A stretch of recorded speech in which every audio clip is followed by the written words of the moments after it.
안녕하십니까.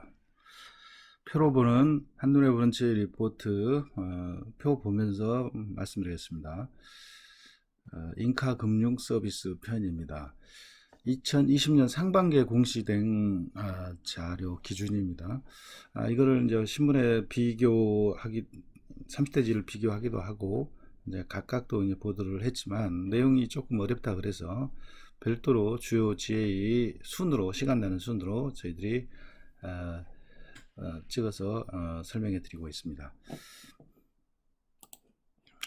자, 인카금융 서비스 뭐 다 잘 아시죠? 현재 코스닥 상장을 좀 A 플러스에서 두 번째로 앞두고 있죠. 사실 F보다 먼저 추진을 했는데 자진 처리를 하고 내년에 아마 재도전할 것으로 보입니다. 일단 인카금융스는 대표가 최병채 대표님이고 설계사 기준 순위로는 4위입니다. 4위라 하면 1위가 지코리아, 2위가 글로벌 금융 판매, 3위가 프라임 에셋, 다음에 4위죠. 원래 자동차 보험 비교 판매로 이렇게 시작을 했습니다. 주소는 성동구 아차산로 성수동에 이렇게 있습니다. 2007년 12월 20일 굉장히 빨리 창업을 했죠. 제가 KFG를 창업했을 때하고 거의 유사한 아마 시점이었던 것 같아요. 그 당시에 인카에서 자동차 보험 비교 판매 툴을 개발했다 우리한테 이렇게 쓰라고 했는데 우리는 비교해서 그렇게 이렇게 팔면 큰일 난 줄 알았어요. 자, 조직은 현재 1566명입니다. 지금 이 근처를 좀 왔다 갔다 하고 있고 이제 10,000명을 돌파했습니다. 10,000명이 하는 신규 건수는 4.5건, 거의 인원은 많지만 신규 건수는 거의 평균 수준에 이르고 있습니다. 근데 최저인당 수수료는 한 달 월 수수료죠. 이거는 213만 5천 원. 보통 한 320만 원 정도 되고 많이 나온 데는 한 400, 500까지 되는데 인카는 약간 양적인 비즈니스를 하고 있는 걸로 보여집니다. 근데 실제 이게 이제 설계사 인당 평균은 아니죠. 왜냐하면 이거의 보통은 일반적으로 한 70% 정도만 지급이 되기 때문에 사실은 이거의 70%가 140만 원, 140만 원이 최적 인당, 뭐 최적 중에서는 이제 비가동도 있고 저실적자도 있고 이제 포괄해서 인당 수수료는 한 150만 원 정도 상대적으로 좀 많이 낮은 편이죠. 자, 신규 건수는 5만 2천 건, 인당 생산성은 생보는 0.84건, 한 달에 생보를 한 건을 못 하네요. 원래 이제 손보 위주로 좀 영업하는 회사고 초기에 이제 인카가 인슈런스하고 카잖아요, 카. 그래서 자동차 보험을 주로 옛날에는 매집이란 게 있었죠. 예, 그 작은 대리점은 수수료 약하니까 그 계약을 모아가지고 이제 큰 수수료를 받는 그런 모집 체계였어요. 그거를 로 시작을 했기 때문에 생산성이 좀 낮은 이유는 그 자동차 보험 조직이 아마 대량으로 있어서 낮은 걸로 조금 보여져요.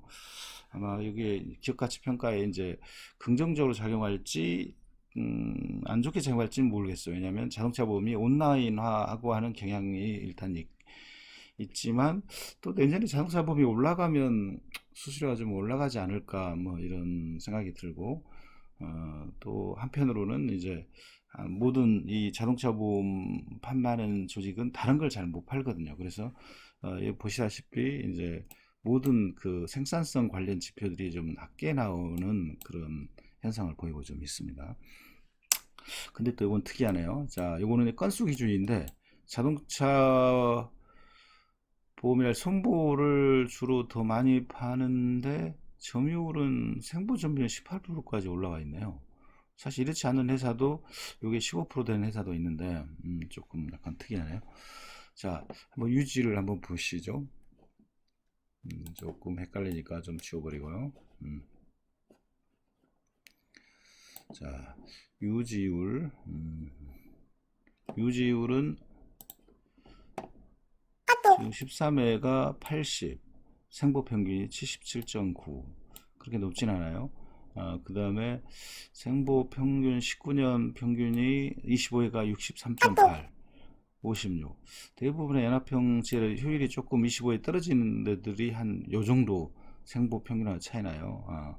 그렇게 뭐 효율이랄지 생산성 뭐 이런 위주로 영업하는 것 같지는 않네요. 그다음에 손보는 82점, 손보는 이제 비슷하네요. 대부분 지혜가 이렇게 손보는 거의 비슷하고 생보는 13회 차에 비슷하거나 조금 낮거나 손보 그 25회 차 가면 이렇게 확 50대 중반, 50%대 중반으로 이렇게 확 떨어져요. 이런 경향성이 대형제의 일부에서 효율이 낮은 데서 좀 보여주고 있습니다. 정착률을 보면 생손보 평균이 38점, 손보는 53점인데 한 46% 정도 중간 정도 차지하고 있습니다. 불파는 0.1, 생보 계약은 생보 평균은 0.19입니다. 0.19. 요거에 비해서 불판율은 인원은 많은데 상당히 낮나요. 즉 불판 관리랄지 계약 질 관리는 잘 되어 있는 걸로 보여집니다. 그리고 손보도 괜찮고 어떻게 보면 이런 컴플라이언스 리스크가 상장하는 데는 가장 중요하겠죠. 자, 상장한데 이제 이 효율 지표는 이게 분명히 이렇게 낮죠. 낮은 편이에요. 유지율도 그렇고. 그렇지만 이거는 이제 사업하는 방식인 거죠. 우리가 마트 사업을 할지 아니면 백화점식 영업을 할지 아니면 온라인으로만 팔지 이거는 비즈니스 모델하고 관련돼 있는 거기 때문에 뭐 예를 들면 다른 모델로 뭐 생산성이랄지 이걸 다이렉트로 비교하는 건 조금 어폐가 있을 수는 있어요. 예를 들면 직영을 똑같이 이제 운영을 하는데 프루덴셜하고 오렌지라이프하고 매트라이프는 생산성 비교를 할 수가 있지만 예를 들면 프라임처럼 또 인원 위주로 이렇게 하는 데하고 직영 조직하고 그걸 비교한다는 게 좀 어폐가 있는 것처럼 이것도 좀 그럴 수는 있습니다. 근데 인카는 이게 상당히 중간적인 그런 사업 구조에 있는 것 같아요. 예를 들어서 직영이 있어요. 인카는 직영이 있고 그 다음에 자동차만 또 하는 조직이 되게 많고 다른 데는 자동차하고 이렇게 골고루 하는데 자동차 전담 조직이 좀 많다고 들었어요. 또 하나는 이제 인카 다이렉트라고 완전히 회사 내 회사 같은 게 있어요. 이거는 저 지사보다 더 어떻게 보면 독립적이고 마진폭이 낮은 그런 구조인 것 같아요. 그 다음에 일반 지사제가 있고 그 다음에 중간적인 독립채산제 비싼 것도 있고 해서 아주 채널을 다양하게 포진하고 있어요. 제 생각에는 그런 유연성 때문에 사실 대형화로 갈 수 있지 않겠냐. 직영만 하면 직영에서 제일 많은 인원들을 갖고 있는 데가 한 피플 A 플러스 막 이렇게 다 해도 한 4, 5천 명을 넘질 않아요. 그리고 연합형은 좀 더 이제 크게 뭐 성큼 본부 단위로 또 사업단 단위로 소형제도 아예 합병할 수 있으니까 크게 이렇게 성장을 해서 7, 8천, 15,000 사이에 이렇게 가는 거죠. 근데 여기는 아주 그걸 골고루 포진하고 있어요. 이렇게 보니까. 그래서 규모로 잘 가는 거죠. 그래서 매출액을 보면 이게 반기 매출입니다. 반기. 그러면 연간으로 따지면 3천억대예요. 3천억대라면 10위권 지회들의 한 매출들이 한 요 정도 돼요. 그 다음에 직영 중에 A 플러스, 피플라이프, 그 다음에 리첸코 이런 데하고 매출이 유사한 거죠. 근데 인원은 사실은 여기보다 한 2.5배 큰데 이제 매출은 유사하죠. 근데 이제 연합형보다는 수익성이 좋을 것 같아요. 근데 연합형 지들하고 유사한 매출 구조를 보이고 비행 지평률을 보면 94.9%, 영업이익률은 한 5% 정도 돼요. 그러면 연합형이나 지사형들이 1%에서 한 2, 3% 정도 영업이익률이 좀 나요. 그 다음에 직영들 중에 A 플러스, 피플라이프, 뭐 리첸코 이런 탄탄한 데들이 영업이익률이 한 10% 정도. 여기는 그게 다 섞여 있으니까 딱 중간 정도 5%. 저는 이 정도면 괜찮을 것 같아요. 왜냐하면 중간 정도를 영업이익률을 내면서 다채널을 갖고 있으면서 확장성이 더 좋으니까 사실은 이거를 직영만 고수한다 그러면 여기 반이 아니고 제가 뭐 5,000명도 못할 수 있어요. 그런 면에서 보면 이거는 성장성을 겸비해서 어느 정도 영업이익률을 갖고 있는 이 구조는 상당히 나쁘지는 않는 구조다 이렇게 보여집니다. 특히 우리가 이렇게 손익과 재무 이런 걸 분석해 드린 이유는 이런 겁니다. 지혜를 보기를 영업하는 동아리로 봐요. 그래서 지혜 자체를 기업으로 보지 않고 효율, 생산성, 막 급여, 뭐 유지율 이걸로만 판단합니다. 영업의 질이 뭐 그거죠. 근데 지혜는 정말로 엄밀한 기업이라며, 기업 중에서도 이 정도 매출액 3천억 이렇게 하면 어마어마한 대기업이에요. 예. 그렇기 때문에 이제는 기업으로서 이런 걸 정확히 평가를 해줘야 된다. 물론 이제 이익률이 높다, 낮다 이런 거는 양날의 칼입니다. 한편으로 보면 이제 본사의 마진을 적게 남긴다. 그래서 현장에 많이 풀어준다. 이러면 물론 그렇다 그래서 많이 준다 그래서 꼭 FP 수들이 다 높은 건 아니에요. 아닌 거고 이제 그 사이에 이제 관리 지점들이 이렇게 있으니까 그래서 뭐 그런 뜻이고, 아니면 많이 남기면 이제 적게 준다. 뭐 또 그렇게도 표현할 수는 없어요. 왜냐하면 회사가 지원해주는 시스템 교육, 그 다음에 뭐 등등의 이런 거에 대가죠. 그래서 장단점이 있기 때문에 이제 마진폭이 좋다 나쁘다 이걸로만 사실 기업을 다 평가할 수는 없고, 이런 어떤 사업 모델이다 이렇게 그냥 보시면 되고, 회사에서 많이 남긴다 그래서 FP한테 많은 가는 건 아니에요. 왜냐하면 본사에서 하는 역할이 클수록 사실 돈이 많이 필요한 거고, 그 다음에 본사의 역할을 않고 그냥 FP에다 몰빵으로 뭐 이런 재치 준다 그러면 관리자든 본사든 아무것도 않고 FP가 알아서 하라는 뜻이죠. 예? 그럼 그럴 능력 있는 사람들은 그게 더 좋은 거고, 근데 연합병제처럼 본사에서 적게 뛰고 사업단에 바뀌면 그 본사의 역할을 사업단 총괄해서 또 하는 거예요. 그래서 그런 이제 차이로 그냥 이걸 봐주시면 된다. 자, 그래서 이제 단기 순위, 이거 약간 이 수치는 조금 확인을 해봐야겠네요. 왜냐면 영업이익이 75억인데 단기 순이익이 55억, 20억이 좀 비네. 이게 법인세를 냈나? 상반기는 이상하네. 그 다음에 납입자금은 22억, 자기자본 190억, 영업이익률은 28.7%. 이거는 보통 한 이렇게 나옵니다. 평균적으로 괜찮습니다. 자, 인카, 뭐 이제 10년도 훨씬 넘은 회사인데, 10년이 뭡니까? 지금 13년째 이제 10,000명을 돌파했습니다.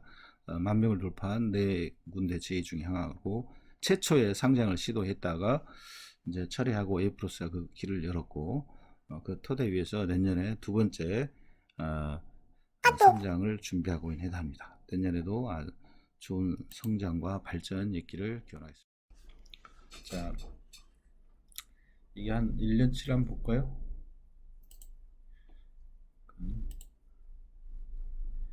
인카금융 서비스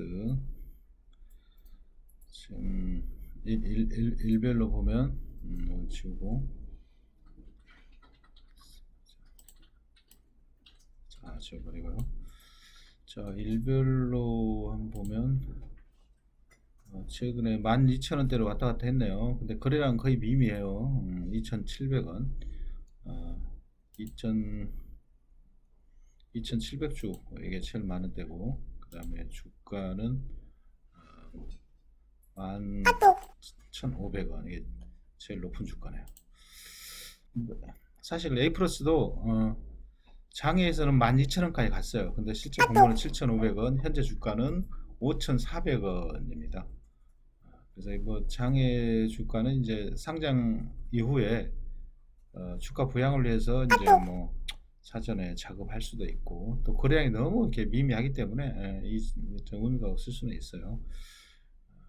그리고 좀 손익으로 보면 A 플러스 S의 한 반 정도 되는데, 주가 시총이 반 정도 간다면 6,700억, 아까 PER 규모로 봐도 그 정도지 않겠나, 뭐 우리 생각은 그래요. 이제 본인들은 더 높게 생각할지 모르지만